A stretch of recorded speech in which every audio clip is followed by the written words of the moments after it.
প্রিয় শিক্ষার্থীরা, তোমরা কেমন আছো? আজকে আমরা একটা টেকনিকের মাধ্যমে শিখব দেনাদার এবং পাওনাদার। দেনাদার এবং পাওনাদার, দেখো অনেক সময় আমাদের দেনাদার এবং পাওনাদার মনে রাখতে সমস্যা হয়। তা আমরা একটা টেকনিকের মাধ্যমে শিখতে পারি যে কপালে থাকিলে বিদেশ যাব, কপালে থাকিলে বিদেশ যাব। তাহলে আমরা কপালে কপালে কপালে কত হলো কুড়ায়, কতে কুড়ায় কুড়ায়, আর কত হলো পাওনাদার, পাওনাদার।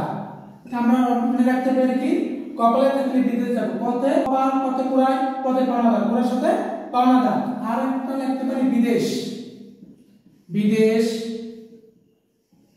বিদেশ। বত হলো বিক্রয়, বতে কি বিক্রয় বিক্রয়, আর দত্ত হলো দেনাদার, দেনাদার। তো কি বলতে পারি আমরা কপালে থাকলে বিদেশ যাব, কুড়ার সাথে কপাল, কপাল একটা লাগে ক, কত হলো কুড়ায়, কতে পাওনাদার, কুড়ার সাথে পাওনাদার।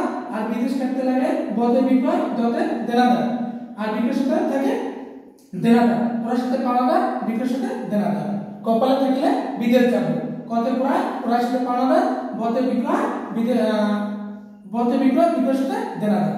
তা আমরা এই টেকনিকের মাধ্যমে আমরা, তোমরা অনেক সময় ভুলে যাও কুড়ার সাথে পাওনাদার হবে না দেনাদার হবে, বিক্রয়ের সাথে দেনাদার হবে না পাওনাদার। তা আমরা এই টেকনিকটা মনে রাখতে পারি, কপালে থাকলে বিদেশ যাব, কতে কুড়ায়, কুড়ার সাথে পাওনাদার, আর বিক্রয়ের সাথে দেনাদার।